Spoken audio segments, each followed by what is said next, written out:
they could shut down all their factories tomorrow.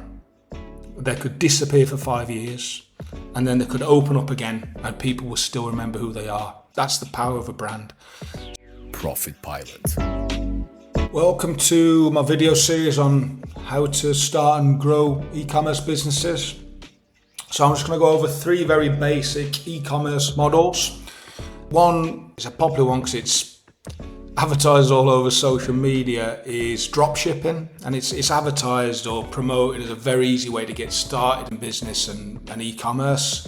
For me, it's a non-starter really. In the dropshipping model is your basic, you've got a website, you attract all the traffic in. When somebody places an order in, automatically with a third-party retailer, a supplier, often in China, and then they send the package out to the end consumer. To me, yeah, it's got low upfront costs. Well, it hasn't really, because you've still got to pay for the traffic. So one of the rules that I mentioned earlier you need to have is a lot of profit margin in your products. Normally they're kind of like very thin profit margins because it's so easy, everyone else can do it. You know what I mean? There's a lower barrier to entry, so it's so easy for people to do. And when people are inexperienced at business, you know, they don't always look at their numbers, so they could be selling at a loss or breaking even, and they're undercutting the whole market. It's just a job of undercutting each other. It's a race to the bottom. So the advantages, if I have to give advantages to drop shipping, would be low upfront costs. There's no inventory, so you don't need to buy the stock, and it's very flexible. But the challenges is low profit margins, and you're not building up a brand either, and you have no control over how that product goes out. So, I mean, I've had it where you've been duped into buying something, and then it turns up and the box is not branded. It just looks rubbish, and you just feel duped. So for me, I don't like drop shipping. I'm trying to be as objective as I can. The second model is wholesale. You're purchasing products in bulk to then add a markup and to sell out direct to consumer.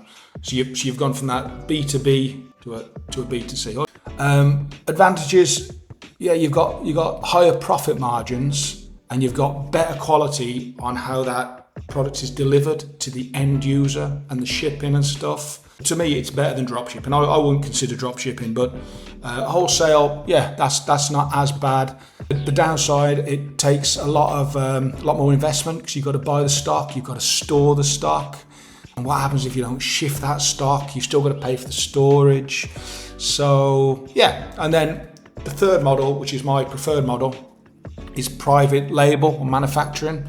So you team up with a manufacturer, and then you focus on building a brand. When you first start out in business, you'll get approached by all sorts of people. You'll get approached by branding agencies who'll say, "Yeah, we'll build your brand. We'll do you a nice logo," and your logo is not a brand. It's just a visual identifier. A brand is the vision. It's what you're about. It's that, when I mentioned in a couple of videos about, it's that passion. So I've worked with some entrepreneurs, and they're just passionate about the brand.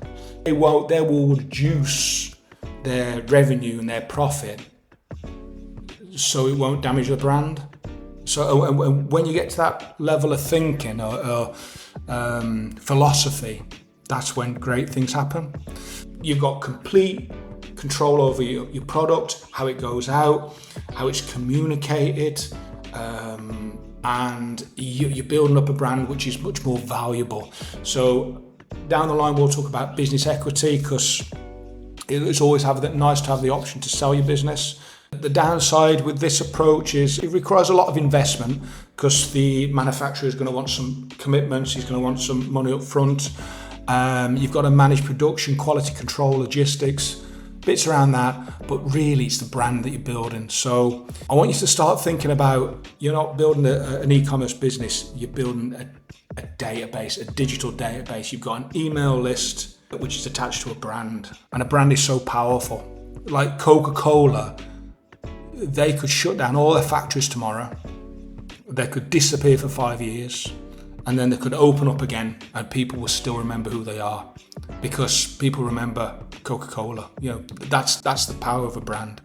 So yeah, so they're the three different models. Dropshipping, wholesale, which is okay, but you're buying and selling, and you're competing with other people who are probably selling the same product. So you've got to build perceived value to increase your profit margins. And then you've got private label, where you're solely building a brand, which would be my preference if I was in your shoes. Okay, thank you. Remember to like, subscribe, or share the video. It helps me out, helps you out, helps everybody out. Thank you.